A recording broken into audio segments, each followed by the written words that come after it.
together tonight. In here, the folks who stay in here will be thinking, along with Professor Stephen Williams, about artificial intelligence. And we're delighted to have Stephen and indeed David back with us again as well. So I think the deal is that David's going to be asking Stephen all the hard questions. Is that the way it works? And then in the hall next door, we'll be continuing our series looking at spiritual formation and looking at how we read the Bible with our hearts. So how the Bible plays a part in our spiritual transformation. We're going to begin in worship, and Monty is going to lead us.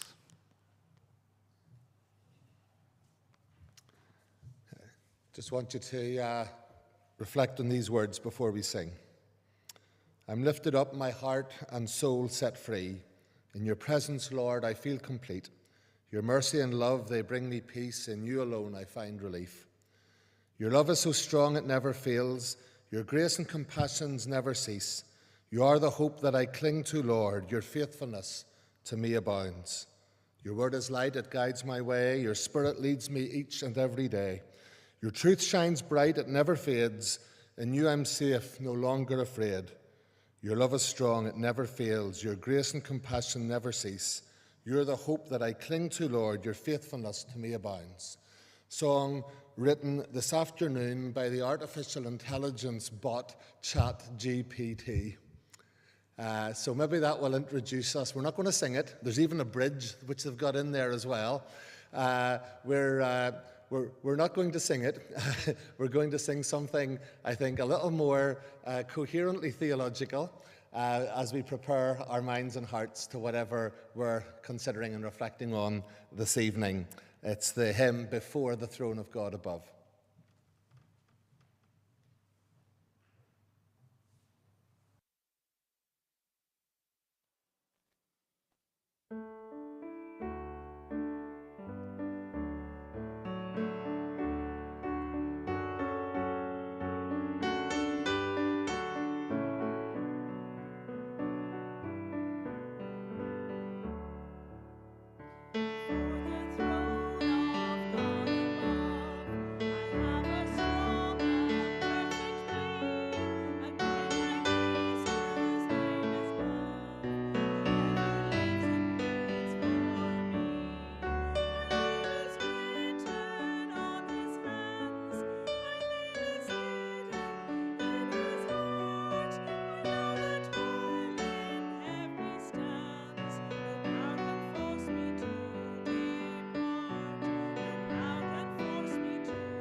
Before we go into our groups, I want to read with you and then pray with you. I'm going to read from a worship song which very definitely was not created by artificial intelligence, because it was created by the Holy Spirit through the pen of David, through the psalmist. I'm going to read Psalm 119, part of Psalm 119, not the whole thing. part of Psalm 119 which guides us into the concept of what it is that helps us in life, what it is we trust in life, and ultimately who it is we trust in. And helps us to understand that as we turn to God's Word, it is what keeps us, what helps us, what allows us to know Him and to draw close to Him. So we're going to read just a couple of sections from the middle of Psalm 119. Oh, how I love your law. I meditate on it all day long. Your commands are always with me and make me wiser than my enemies. I have more insight than all my teachers, for I meditate on your statutes. I have more understanding than the elders, for I obey your precepts. I have kept my feet from every evil path so that I might obey your word. I have not departed from your laws, for you yourself have taught me. How sweet are your words to my taste, sweeter than honey to my mouth. I gain understanding from your precepts, therefore I hate every wrong path. Your word is a lamp for my feet and a light on my path. I have taken an oath and confirmed it that I will follow your righteous laws. I have suffered much. Preserve my life, Lord, according to your word. Accept, Lord, the willing praise of my mouth, and teach me your laws. Though I constantly take my life in my hands, I will not forget your law. The wicked have set a snare for me, but I have not strayed from your precepts. Your statutes are my heritage forever. They are the joy of my heart. My heart is set on keeping your decrees to the very end. Let's pray together.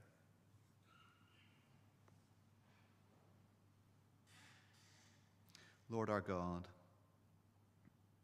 we give you praise and thanks tonight for the gift of your word. We give you praise and thanks for the fact that in that word you reveal yourself to us. And you reveal yourself to be a God who is gracious and compassionate, slow to anger, abounding in love. You reveal to us in that word a plan of salvation which is mind-boggling in its intricacy and in its thoughtfulness and in the way that you have prepared it from eternity. You introduce us to a person in Jesus Christ who turns all the categories on their heads, all the things that society and culture expects or looks to. Jesus counters in his life, in his death, and in his resurrection. Lord God, we come to you in his name, in the name of the living word. And we do so tonight, ready and prepared to learn from you how you would have us live in this age. We have the wisdom of the scriptures. We have the wisdom of the psalmist, the wisdom of Solomon, the wisdom of the New Testament writers, the wisdom of the Torah. We have all of these things. And on top of it all, you've given us, as we thought this morning, the gift of your Holy Spirit to take these things and apply them to our hearts and lives in the context in which we find ourselves. And so, Lord God, we pray that you would help us tonight. Give us ears to hear.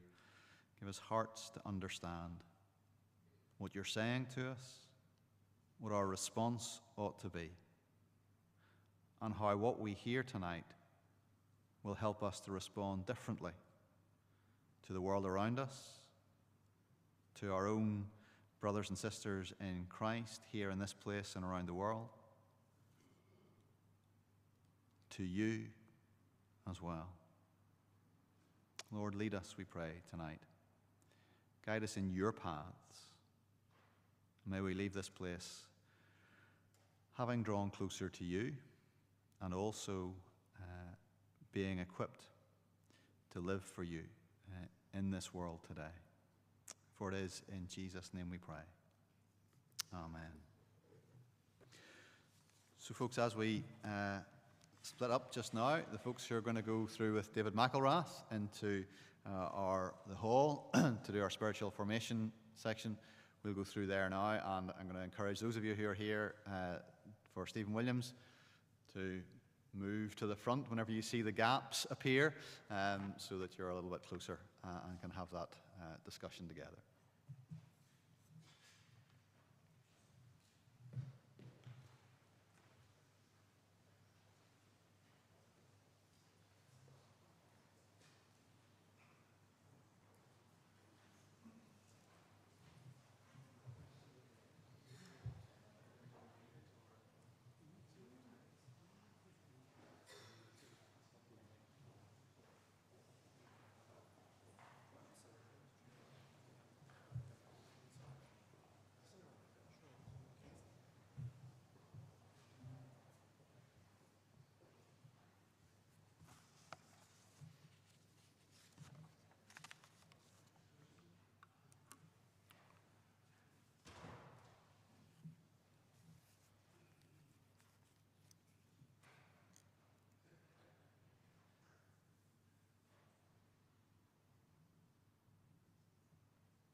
Do we have an image to come up?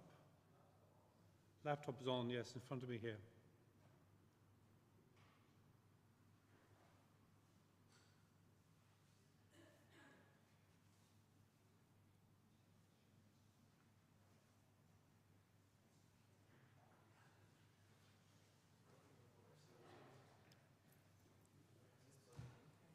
It is plugged in, yes, I can see it.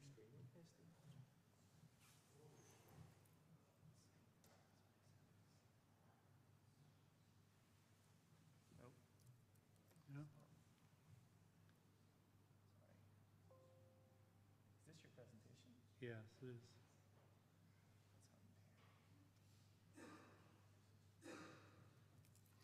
Isn't it a delightful irony, you know, I'm here doing something about AI, and of course I can't do anything about this.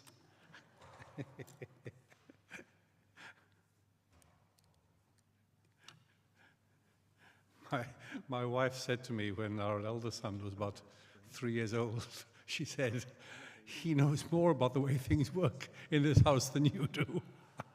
I'm so impractical and non-technological. Trouble is, she meant it. Should I show the screen? I didn't know if I thought. Oh, okay. What do you go to now? Sorry, Stephen. That's okay.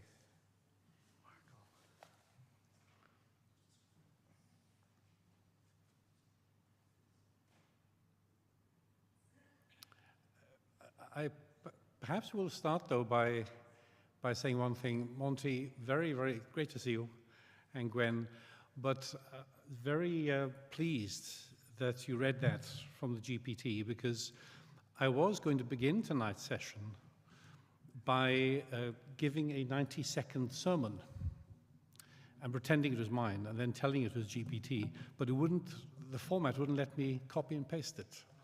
So you've illustrated my point superbly. Ah, that's the second one there. So let's go back. Okay. Yeah, I think so. Let's go back to the beginning. Yeah. So we're good to go? Okay. Well, I'm glad to be with you to have this session on artificial intelligence. I'm never completely confident in handling the subject, although I've had occasion to handle it before. More than one reason for that. One is myself, I'm very non-technological, so always fearful of making some elementary blunder. But I'm thinking about AI from the standpoint of society and cultural things, not the technology itself. Second reason, I suppose, I am a little bit cautious is that I'm aware that people's experiences in any given audience, like this one, will be of aspects of AI that I myself have not come across. People, ever since I took an interest in this, people kept sending me stuff on AI. I remember the time when I thought anything can come in from anywhere was when I had an image which said, someone said, did I know that a robot hand could sweat? No, I did not know that a robot hand could sweat. This kind of thing coming from all quarters all the time. It's quite extraordinary what's happening in the world of robotics and of artificial intelligence. The other reason maybe I'm wary is a good one, I think, in that I'm still trying to think through somewhat the implications of artificial intelligence. What exactly is it that we, anyone, but particularly us as Christians, what do we have to think about when we think about artificial intelligence? So, what is artificial intelligence? I was in London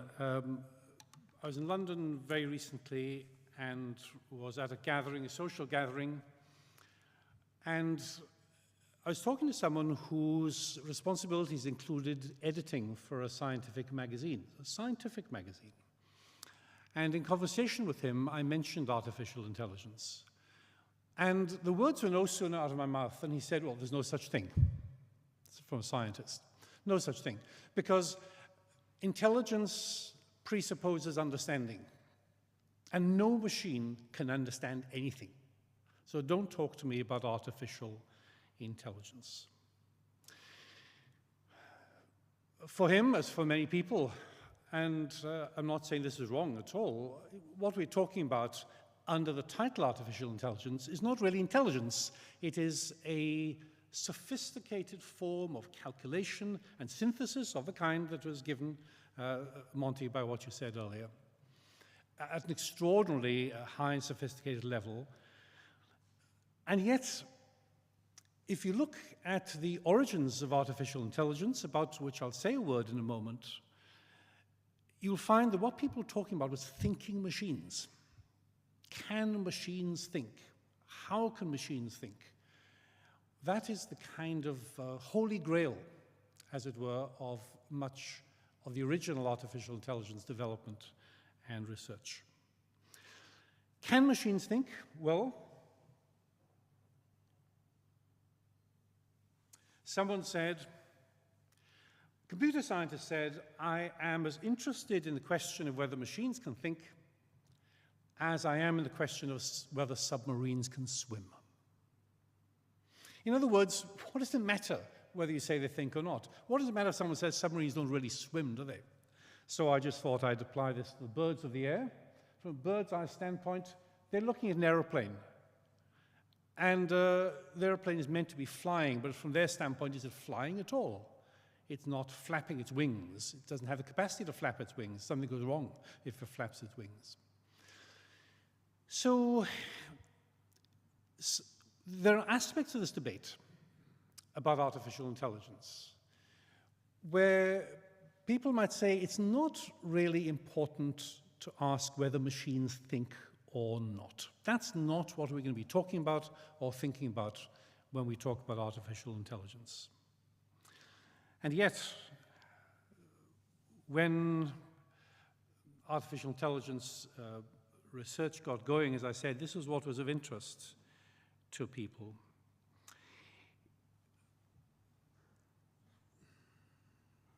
Alan Turing. People are still quoting this work of his, Computing, Machinery, and Intelligence, which came out in 1950. A brilliant mathematician and scientist. And Turing famously posed the question of whether machines could think. And artificial intelligence really has its rise, modern artificial intelligence, and artificial intelligence is a modern thing.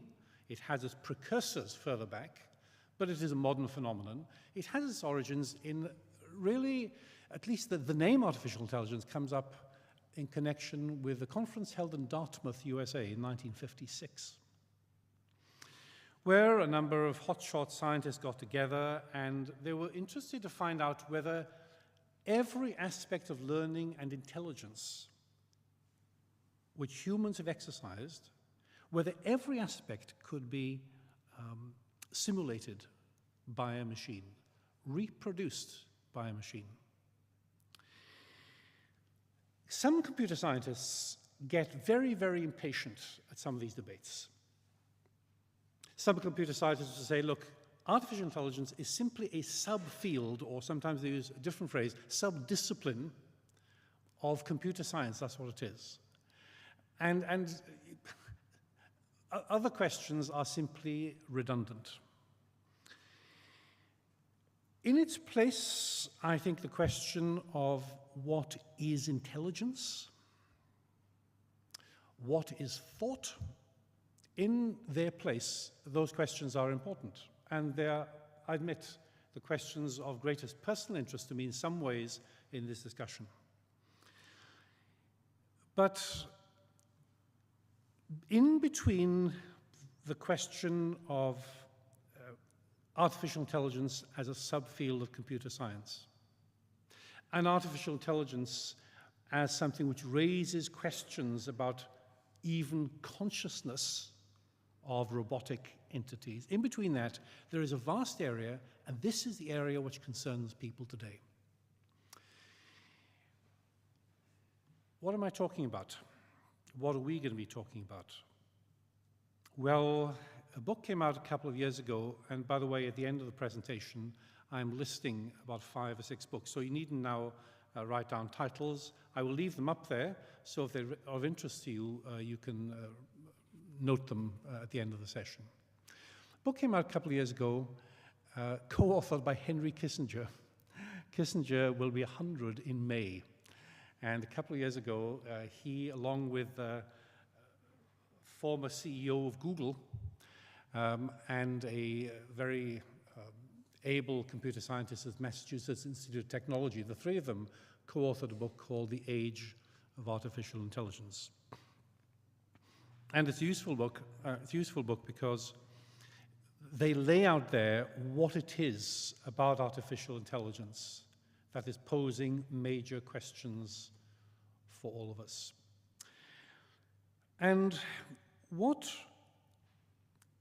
the challenge they see, and there's a lot to be said for saying that this is the heart of the problem with artificial intelligence, the challenge they see is this: that artificial intelligence is able not only to respond to human questions, but to begin to initiate patterns of thought entirely different from anything which humans have experienced or may be capable of. It is an intelligence which is not only, in other words, superior to ours in such a way that we say, oh yes, I can see that point, or my word, it calculated all that quickly. On the contrary, enters a realm which humans are incapable of entering. And therefore, it is generating a world of knowledge way beyond what we are capable of entering and of controlling and even of understanding. And what do we do with that in practice? So this is the example they start with. It's a familiar one. Chess. I don't know about you, my friends, but I'd rather, I think, play against the robot than against the lady there, the way she looks. She has nailed that artificial intelligence.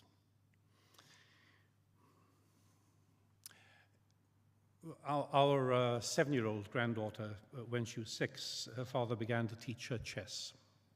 And some of you will play chess here. And we talk about the different pieces and their value, and the last thing you do, unless there's some very, very, very specific and victorious reason for doing so, is to sacrifice your queen, all right? You don't do that. The queen's your most valuable piece protecting the king. These programs, defeating, by the way, now the best human chess players, these programs did the most extraordinary things with chess. So, for example, would make moves that chess players not only wouldn't make, but wouldn't even consider making, even vaguely. For example, sacrifice a queen. If sacrifice a queen, they'd work out all the permutations and win the game. I mean, sacrifice a queen under conditions where you never should, which is normally the case in chess. And I saw a report of this before reading it in Kissinger, and the person said, you know, the artificial intelligence will sacrifice a queen for the sake of some obscure advantage. But from the standpoint of artificial intelligence, there's nothing obscure about it at all. It has calculated the advantage. And chess players have said, and I'm no chess player, I mean, I know how to play literally, but no, nothing more than that. But good chess players have said, this is chess at a level we can't conceive of. It's operating somewhere in a dimension that is just foreign to us. It's out there. And another example which Kissinger gives is very recent, actually, more recent than that. It's of something that was developed to kill a strain of bacteria which was resistant to all antibiotics. And the problem was put to artificial intelligence, and they don't know how artificial intelligence came up with it. They eventually worked out what it must have done. It was making connections no one in the world of science dreamt of as possible connections, but AI worked it out and developed something successful. And again, people were saying, it is finding connections in the universe which none of us has any idea about, not just one step ahead of us, but in some other dimension completely. Now, I might entrust to artificial intelligence a number of things. Diagnosis in medicine, for example, I'll say a further word about that. I might say, look, you know, it's going to find cures for things I can't. But what about war? Is AI going to find patterns and strategies and think of things no one else ever could dream of thinking about? Do I say, let AI do it, that way we will win the war? That is not just a theoretical question. It is there, it's out there. And a lot of the spending behind AI actually ultimately comes from the military. There are a number of people in AI who say, you know, what we don't want is for our research to be used to develop weapons and technologies of warfare and so forth. But the funding, track back the money, and so much of the funding is ultimately coming from the military. So we're looking at a phenomenon of great cultural significance. I'm going to work with a definition of AI, having raised the question of definition. And many people will be happy with this kind of operational definition. An intelligent machine is one that is able to do things which, if done by people, would require intelligence. That's what an intelligent machine is. And let's work with that kind of definition. As I say, another place we might talk about best terminology, but I will live with that for a moment. Now, what I want to do, I want to divide this into two parts. And I want, first of all, to outline some of the questions arising in connection with artificial intelligence. And then I want to pause for comments from you and questions from you. Then in the second part, the parts will not be quite evenly divided, I think. The second part says something about the way we should respond to them. And I want to just mention, I think, three areas: employment, surveillance, and health. I want to talk about what's happening in those areas in artificial intelligence. Well aware that many of you will be more knowledgeable than I am about some of these things, and there are a huge number of areas I'm leaving out, as a matter of fact. I'm not going to say anything about, well, I'll say a brief word later, I guess, but not much about the whole question of defense and the military, partly because in 2 weeks' time, we're looking at transhumanism, which is connected with artificial intelligence. And in that context, I do want to say something about defense and warfare.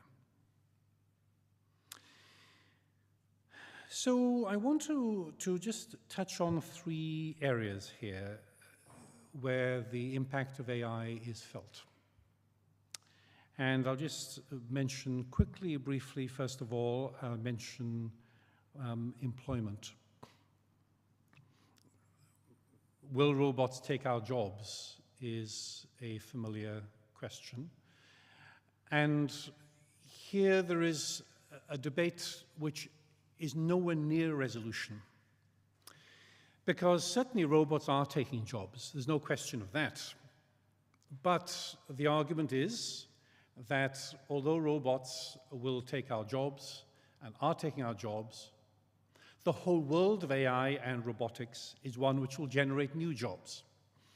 And this is a debate which has been had before, and people refer back to the Luddites of old.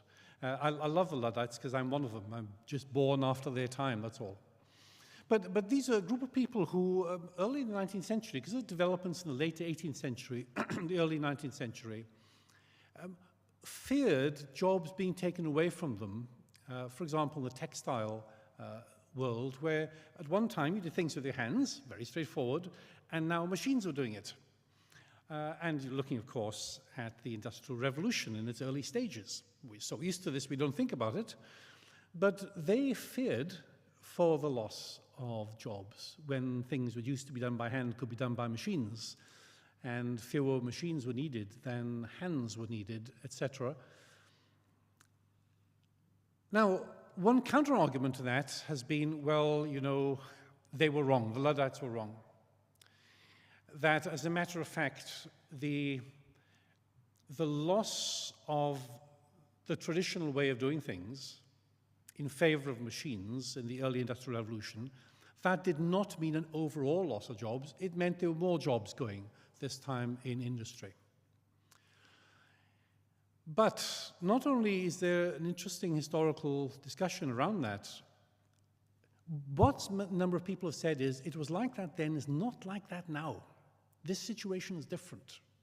The way artificial intelligences will take people's jobs is not going to be compensated for in the way in which there was that compensation or the redressing of a balance, innovation in the 19th century.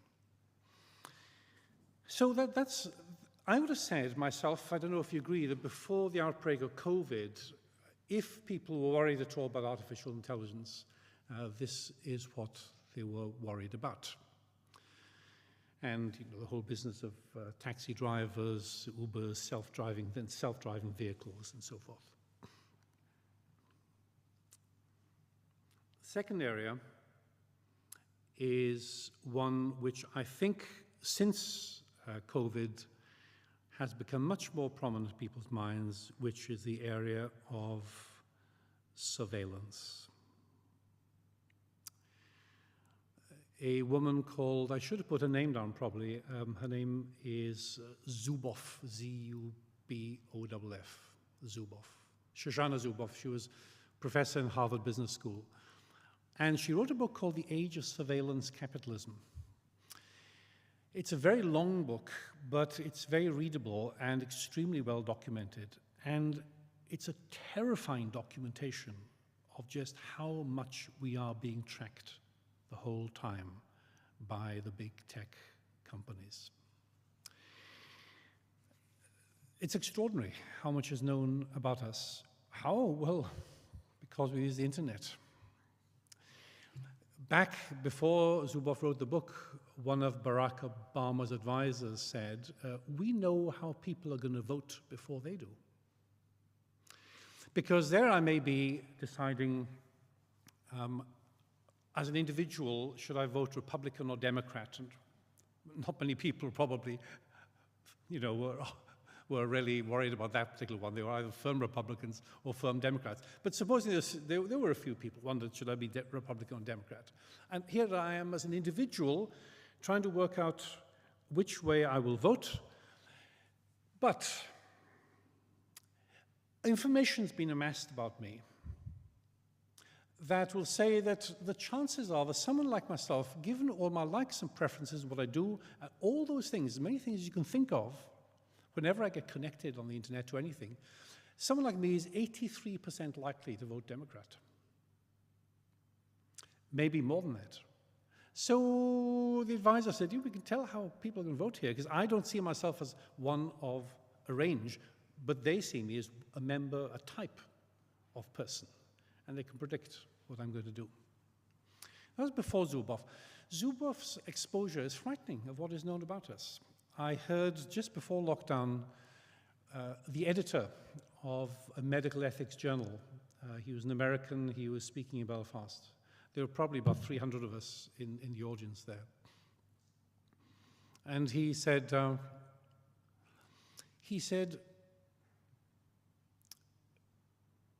Google could write a Wikipedia article on every one of you more quickly than you could even do it yourselves and remember what you've done. And he was being dead serious. You might say, oh, no, it's impossible. You think so, really? Look at Zuboff's documentation, and it's driven by advertising, of course. I mean, that's really, this is what's happening.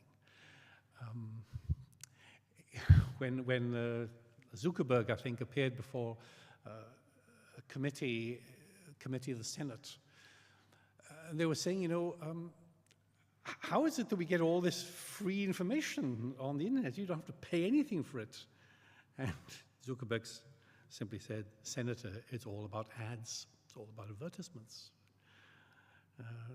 People are giving us what appears to be free services, and we're able to express our preferences and to follow our preferences, and all the time the data is being amassed about us, so the right advert at the right time, and it's extremely sophisticated stuff.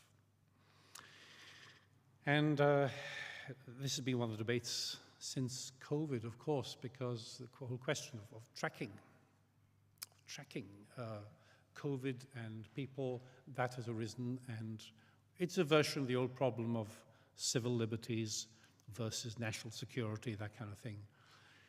The power is immense, and the big tech companies operate in lawless territory very often. The mantra there is that big tech companies can be a couple of years ahead of other businesses, and other businesses can be a couple of years ahead of the law. The law's got to catch up with what's going on out there. Meanwhile, the tech companies have moved on to something else. Don't take my word for it. Zuboff, she's not beyond criticism at all, but she's amassed a very striking amount of information, very well-researched, presented in a way which is compelling, I think. And, you can always be drawn to things and you don't know what you're being committed to. To say something extremely familiar to you, nevertheless, I'll say it. Terms and conditions. How many of you read through terms and conditions before you click on something? Few. Why? Well, it takes so long. Further, when you go into it, the wording is a bit obscure. You don't know what yourself actually you're being committed to. You don't know what data actually about you is being harvested elsewhere. You don't know. Unless you read the terms and conditions, and how many people do. And when, for example, during COVID-19, people worked, Paul and others like you will know much more about this than I do. Although I know you're no longer in the teaching profession, of course, but people are using Google platform, aren't they? Google Scholar, sorry. And, if that was the way during COVID that pupils were being taught on Zoom, there were terms and conditions attached to that. And the pupils didn't know it, of course, but they were therefore entering the whole world where lots of stuff about them was being harvested. So that's the second area of concern, and I'll mention, excuse me, a third before pausing, the area of health.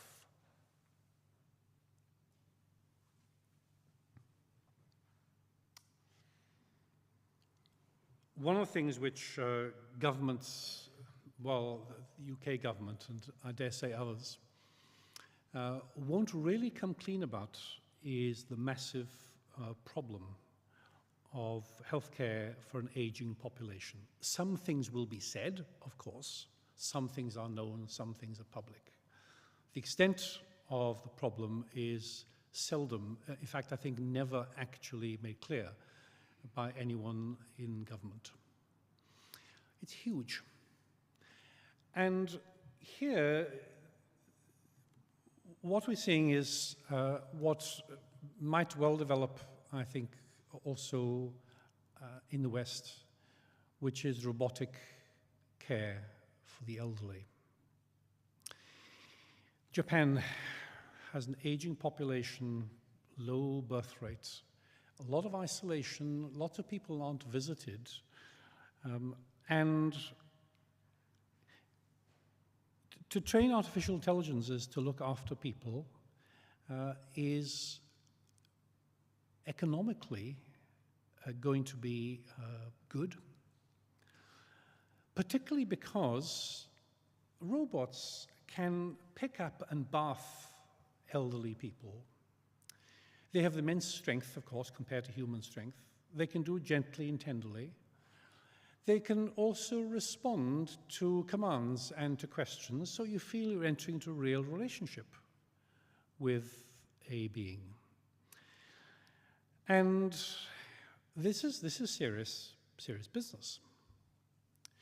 But throughout the world of healthcare, even if you don't think about healthcare of the elderly there, throughout the world of healthcare, artificial intelligence is important. So at one stage, it still does happen, of course, at one stage, if a doctor in Australia has a particularly difficult, intricate problem, she might phone a doctor in Denmark to consult that doctor on something or other, and that still happens, but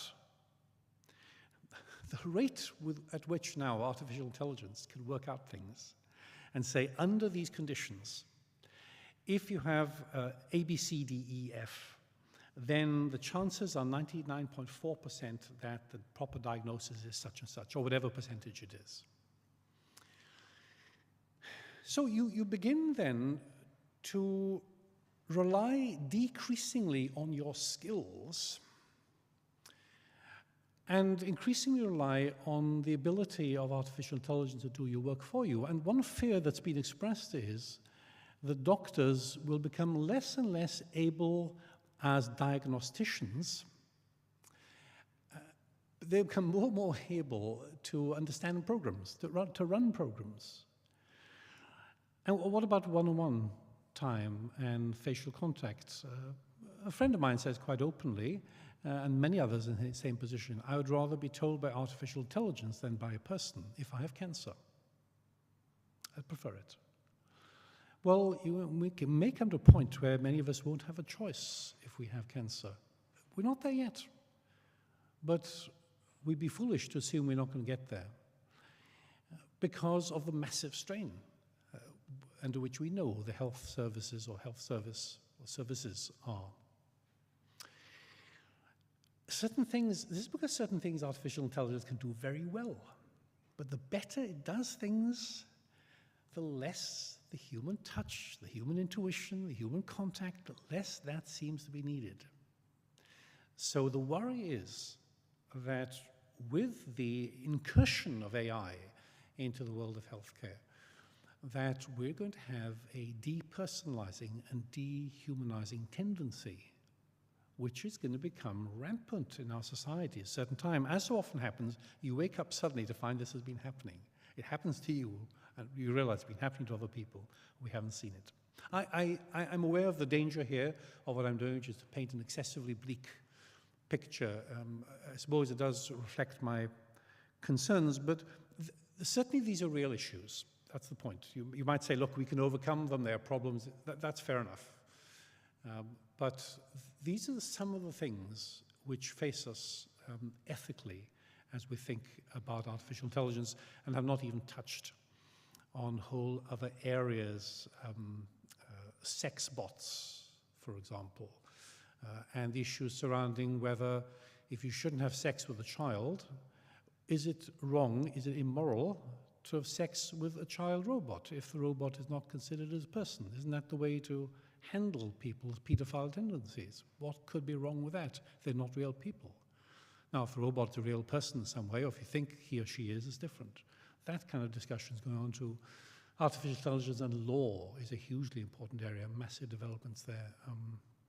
There's serious discussion of replacement of juries by AI, because AI can work off a huge body of data, which ordinary people can't, in order to demonstrate this, that, and the other.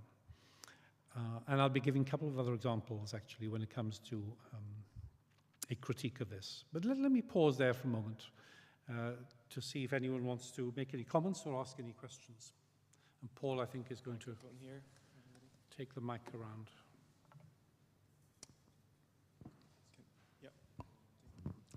Stephen, I'm just wondering how much concern has been raised about whether or not all the data that the AI works from can be regarded as neutral if such a thing exists. So there have been some claims that if you ask, that the instructions you give it, that it could be filtered according to either a political agenda or an ethical agenda. So is there any filtering done? Is there anything in those algorithms that skews the results? Yeah. Thanks, Marty. That's a good and important question. It is, yes, widely discussed that the algorithms themselves do bias, skew the results from the very outset, and there's a debate about that. There's a short book, or perhaps a long essay is the right way to describe it, just come out by Nathan Mladin at Theos on data and dignity. And he looks at aspects of the whole question about what's happening with data. There's a whole debate about the ethics of data collection, because some intuitively feel that if I make known certain things about myself inadvertently, that people shouldn't be able to pick up that knowledge just through, the artificial intelligence should not be able to pick it up. So there's debate about whether the data I provide is really my property. Is it be thought of as a property issue, this is mine, or is it a matter of human dignity? It's simply undignified that things should be known about being collected and harvested. But yes, the skewing of algorithms is often discussed in terms of, for example, things like racism, that kind of thing, that people are disadvantaged because of certain racial profiles they have, and might be debarred from this or permitted, knowledge about them permitted in such a way. Yeah, whole debate about that. Nathan Mladin, M-L-A-D-I-N. Did you know him at all? He's actually a former student here in Queen's.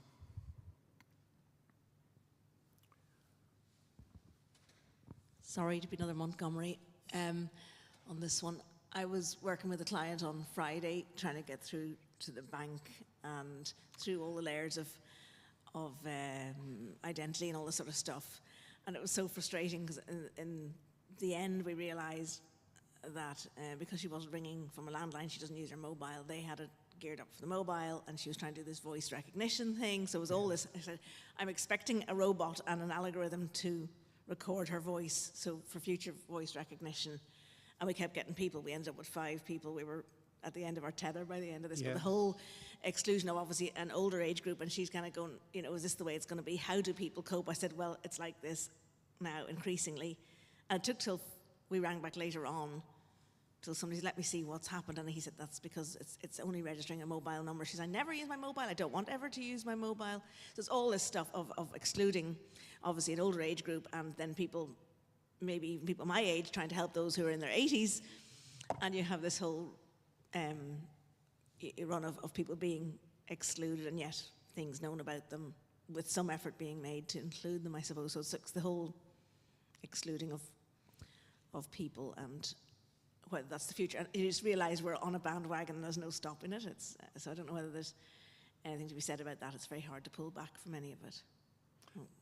Absolutely. I've been in situations where I've been talking about this, and people simply said, well, you're too late. The train has already left the station. Why talk about ethical misgivings? No, you're actually right about exclusion. I think it's surprising how far things have gone. Do you remember a report? What would it be now? Would it be about a year ago? It was a report. I don't know if it is verified exactly, but it was a report that Rishi Sunak had turned up somewhere and didn't know how to tap his card to pay for something. Did you remember seeing that report? Whether it's fair or not, or right or not. And, this was supposed to show that he was totally remote from people and their ordinary lives because he did not know how to tap a card. I said to myself, how much of the population actually has a card? We assume now everyone has a card and everyone can tap a card. That's what it is to be an ordinary person. But many people don't and no clue how to do these things. No, it's I agree, Gwen, it's a worrying thing. And if I may just connect your two comments in at least this way. I was going to say this later, but I'll say it now. You mentioned a bank there and data. Increasingly now you find the people who are programming, devising programming, building machines, are saying they don't know how it is that the AI reaches its conclusions. So, for example, in the old days, if you wanted a loan, you talk to your bank manager, the two of you sit down. Whereas now, there's so much loaning and so much defaulting on loans that artificial intelligence is sifting. And artificial intelligence will find connections no one thought of before. So for example, David is refused a loan because AI has worked out what no one else has worked out, which is the 77.6 of people who are distinguished geographers whose first name is a biblical name. 77.4% of those who are under the age of 70 default on their loans. They'll make connections which no one else will have made. And therefore people are refused loans, and they'll sometimes say straightforwardly, by the way, this is entirely fictitious, as far as I know. People can very often say it's because I'm black or it's because I'm from such and such a postcode area. But there are times when people don't know. They say openly, we don't know how AI reaches conclusions, but it's reliable, it makes connections we don't. Professor Livingston wants a right of reply here, Stephen, so I'm going to pass the mic. Your statement is true for another 3 weeks. I turned 70 in 3 weeks' time. So. In 3 weeks' time, that's why I knew you were round about there, not quite there. Yeah. Stephen, knocking around this conversation is something that's worried me for a while, and you may pick this up later if you speak about war, particularly but not exclusively, or indeed in the transhumanism thing. But the issue here, one of the issues to me is about decision taking. And it seems to me that on the basis of algorithms or other means that we do not have access to, computerization can take decisions. Now, in certain circumstances, something might go wrong. As you saw, there was a glitch tonight with the machine before you started. Who's responsible for that? Absolutely. I mean, can we take Kirkpatrick now to court because they failed, or do we take Apple or Dell or whatever? Now, when you get into situations, and we'll not talk specifically about the military one, but a drone makes a mistake. Where does responsibility for that lie? What is the law? There must be conversations about, can you take a robot to the European Court of Human Rights? Probably not. But why not? Are there some literatures on this? Yes. Can you help us with this? Yes, there is. This is much debated and hugely important, as you indicate. And because there is talk about robot citizenship, and I'll be indicating later that the robot was granted citizenship in Saudi Arabia a few years ago. Well, along with citizenship comes rights, but then you'd think that the citizen can be taken to court. So this is one of the worrying things. And many many people in the world of law are working on this. How do we determine responsibility in this situation? But I think at the moment, the intuitions of people who aren't working in that area, the intuitions are that humans must always be held responsible in the end. But it's not going to be so simple, I think, at all, because humans could say, it's doing something we didn't know it would do, we didn't program it to do, we didn't tell it to do it, we didn't instruct it, so you can't hold us responsible. We're providing a service here. No, it's massively important. I mean, people like Kissinger say that, we're in a position now having to rethink lots of things. Kissinger's line and his collaborators, fellow authors, is that we have to have a philosophy now for the age of AI. Yeah, thanks. And then after this, Paul, if I may, I'll go on to the second part.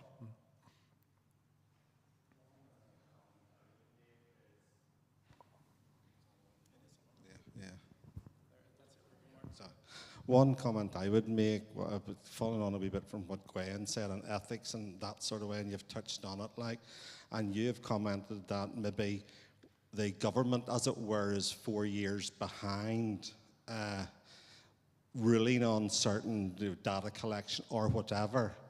But if the government had known 4 years before, they might have outlawed that. But since it's been happening, does that then skew the government's take on what they make legal or not legal? Yes. Does the actual state of affairs now determine legality, where 4 years ago they might have said something different? I don't know the answer to that. I don't know the answer to that. And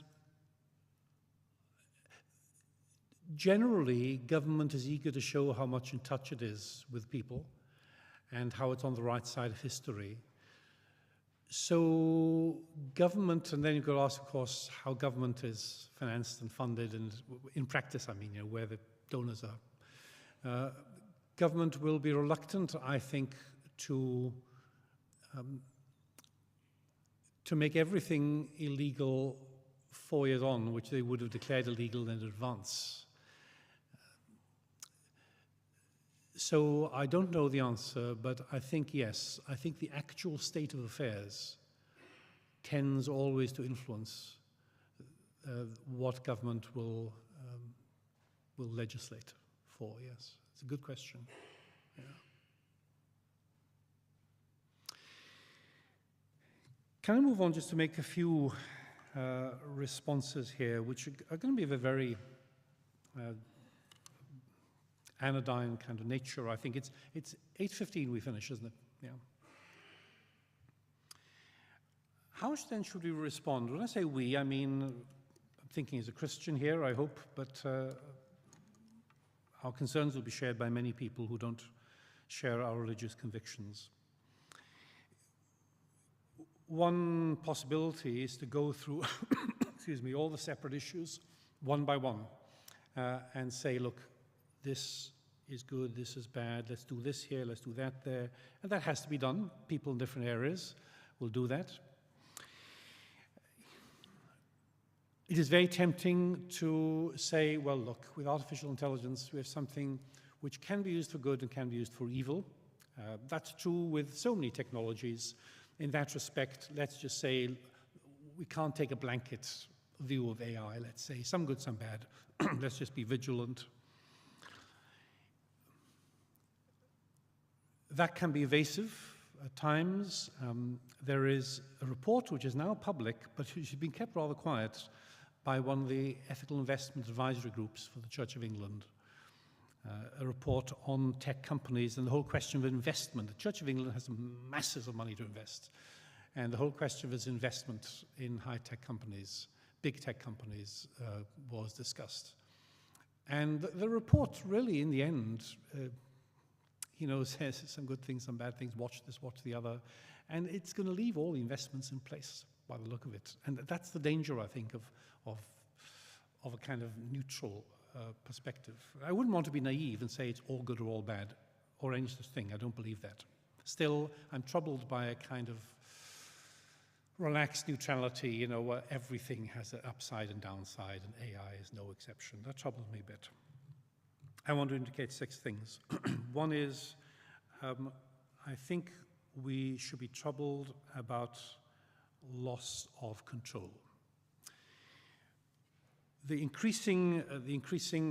anticipated this up to a point, the increasing awareness of people in the industry, in AI itself, not outsiders like myself, the increasing awareness that it is not known how AI reaches its conclusions on certain things, and you might therefore delegate certain decisions to it and simply say, we don't know how it reaches decisions at all. We have no idea, it's far from us, but we believe it to be reliable.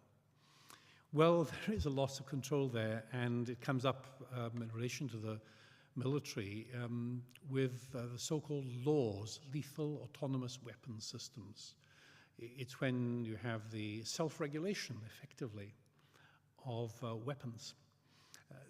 Definitions, actually, I don't know what exactly the difference is, but I'm led to understand that in Germany and in the UK, the definition of what a lethal autonomous weapon system is, those definitions do vary a little bit. But the general principle is, the concern is that decisions could be delegated to AI because AI is, has proven its competence to see things which the rest of us can't. That's one area of worry, I think, is the loss of control. And after all, what we've celebrated for a long time in the West is increasing control, increasing mastery, the powers of reason. You demean scripture and you demean faith because it must be reason that is exalted. Reason is master. Now suddenly reason is in a position saying, well, maybe it's going to hand over its control to something which is a higher intelligence. And there's a bit of a worry around that. Religious and non-religious people may feel that worry. Secondly, the loss of relationships. This really comes up, doesn't it, in the example you gave.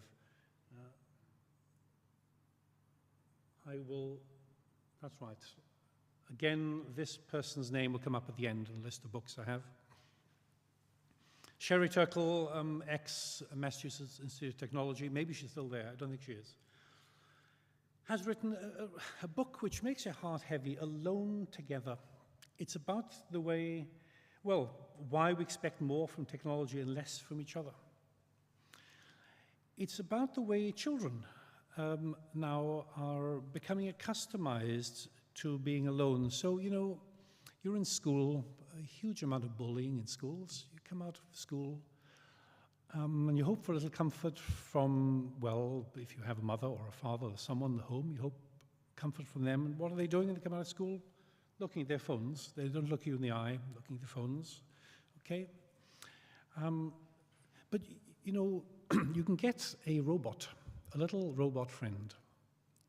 And that robot's not going to let you down. It's not going to call your name. It's not going to make you feel ashamed. It's going to be your friend anytime. Well, that's much better than relating to people in the real world.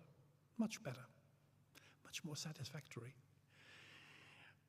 Turkle, if there's a fault in the book, and maybe it's wrong to call it a fault, it's the excess of, she gives one example after the other, only given one there, of ways in which now, because of technology, we are turning to artifacts rather than to people for things and increasing our isolation. So the general loss of relationships. I think about this kind of issue. It's important sometimes not to isolate AI. You might say, well, doesn't that start with things like having your own car instead of public transport? Doesn't it start with things like having a television set so you can sit in front of the television set, maybe someone's alongside you, you're not relating to them particularly? Yes, I think AI can be seen in continuity with other things, as a matter of fact. I don't want to think of AI as something totally apart from anything else which has been happening in culture to isolate us. Still, it is pressing on that isolation, pressing forward, that isolation in a way which is new and distinctive. Thirdly, I think as Christians, and I speak to myself here as much as to anyone, I really think we have to face up to the way in which we order life to our convenience so often when we have enough money. Convenience technologies. We just spend on these things without asking ourselves whether this is money rightly spent compared to people who have nothing. There's a journal I was involved with called Ethics and Medicine, and it deals with issues of medical ethics, of course. But I remember Kenyon saying to me many years ago, he said, you know, the discussions in that journal about medical ethics already presuppose a level of material comfort which we don't have at all in Africa. You know, there are issues which are non-issues for us because we're not remotely in that area, and you're worrying over this and that and the other in medicine and ethics and technology, and we're nowhere near that. And I think it applies here as well. We've got ourselves into this to some extent, I think, because we like things to be done conveniently. It's quick to do it, let's do it quickly, let's get it done. You know, a robot will turn on this for us now home. We don't have to wait till we get home to put the heater on, that kind of thing. On you go. In some ways, simply accentuating trends there already, but it's doing so dramatically. Fourthly, what is artificial intelligence doing to the human capacity for thought? It is the nightmare now of people increasingly in education that when they set an essay question, people are able to access an answer like that from the internet. The example I was going to give earlier, Monty, wasn't of an essay actually. It came up, I think it was a Premier report, where someone typed in the question to the GPT you were talking about, chat GPT. You ask, I've got to give a talk at Yorkshire Cricket Club. And I've got to connect, as a religious person, I've got to connect Yorkshire Cricket Club with, I think it was John 1:1. In the beginning was the Word is with God. I mean, it produced like that. And it was a fairly decent talk. I mean, you'd say, well, if it's a 1.5 minute, 2 minute talk, I couldn't do much better than that. Well, what's it going to do to our thinking and our intelligence when we need to think less and delegate our thinking, but commas thinking, to machines? Fifthly, there's the whole question of robot rights, which came up earlier. I think I mentioned Sophie. Don't think I called her by her name. Sophie was granted citizenship as a robot in Saudi Arabia in, I think it was 2017. There is serious discussion in Europe about the rights, electronic citizenship, robot citizenship. I heard a few months ago, don't ask me how she's going to do it, that Sophie intends to have a baby. Well,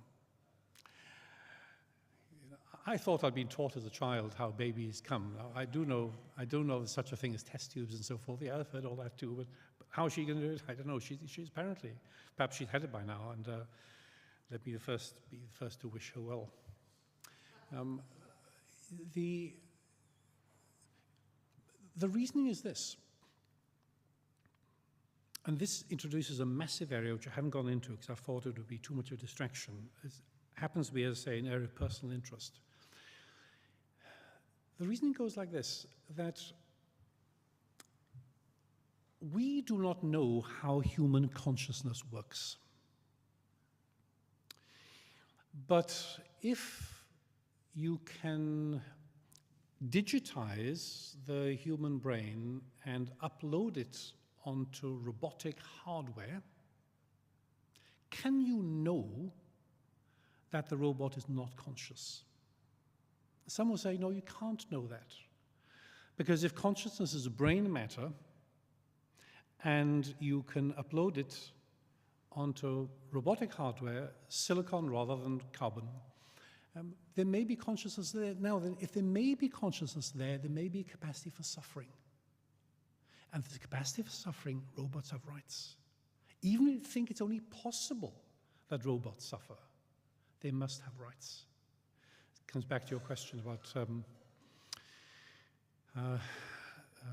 responsibility and citizenship. In the end, I mentioned citizenship. So there's a whole area here of robot ethics. Ethics and robotics has been talked about for some time.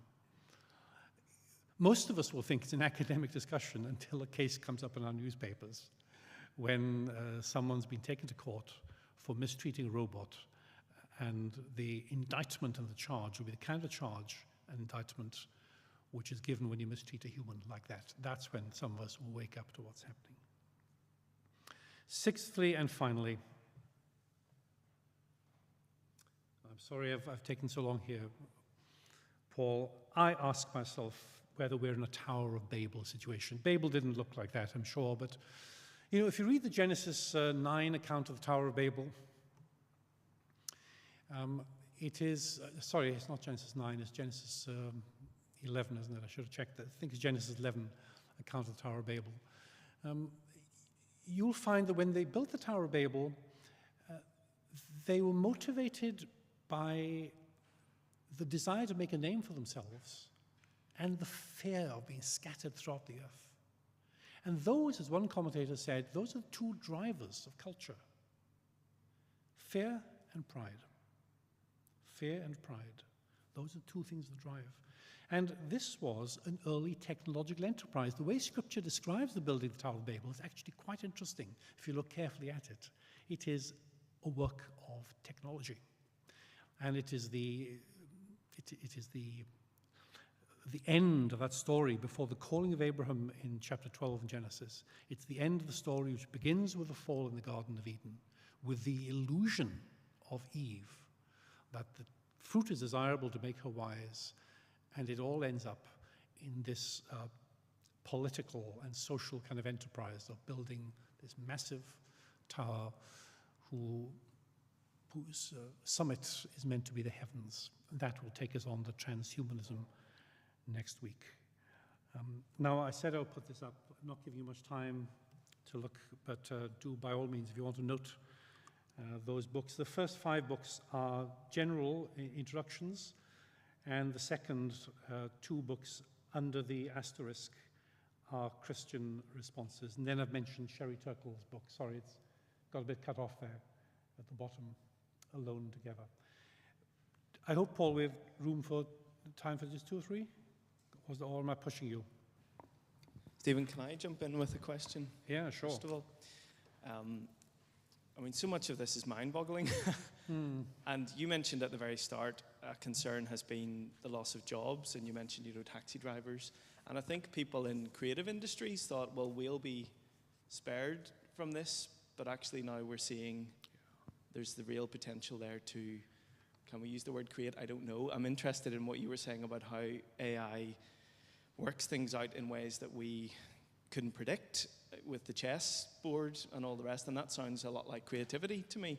So I'm going to ask a question that maybe sounds a bit left field, but would you read a novel written by an AI author, and would there be value in that?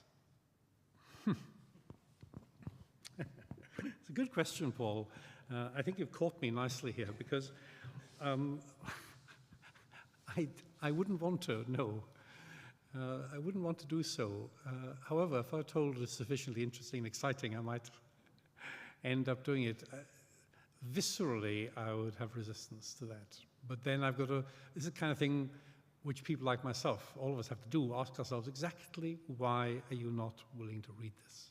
Because the quality could be good. Just as in this book, John Wyatt and Stephen Williams, that's me, we have co-edited that work, and there's a chapter there on AI and the arts. Yeah. And music is the area of arts in which the contributor, Andrei Tarkanik, has commented on. And Andrei says, AI music, if you're not very musical, you will think it's quite good. But if you really know your Bach and Beethoven and Brahms and Haydn, it's just not that. But I don't know, AI keeps getting better. Who knows? This will be of interest to a musician like yourself, Monty. So that might be of interest. I mean, as I say, he touches on literature, but he himself, because he's a musician, capitalizes on music. Sorry for sneaking that one in. Would anybody else like to ask a question before we finish? Yeah, go on. So we'll maybe make this the last one. Is there an element that there's a fear that it's all consuming, that we can't resist it, but actually when we turn, we discover the cell bars are actually open and we can walk away? We're willing slaves in many ways. I'm sorry, I didn't quite catch it. Just the element of that we can't resist it, you said? We're willing slaves. We're enslaving ourselves willingly, that when we turn and decide to walk away, the cell's open in many ways. It's just, we do what we want. If we turn, it's a juggernaut that we can't stop. But actually, when we choose not to participate, is there an element that actually those cell doors are open and we can just walk away? We just have to choose to live differently. Is that? Yes, I think it's the kind of question that has to be answered collectively by churches. You know, as an individual, I might choose this, that, or the other. But really, not only will that not make much impact, but also I will be going by my own experience and my own wisdom, both of which are severely limited. I think it's the kind of thing which should be discussed in churches so that collectively churches begin together to either walk away or to refuse to use certain services or to do something quite different. I think it's got to be a corporate and collective decision. I think it's a big one, but the reason I'm a bit evasive, as it were, my answer in general is that I doubt if an individual can do much on his or her own on this one.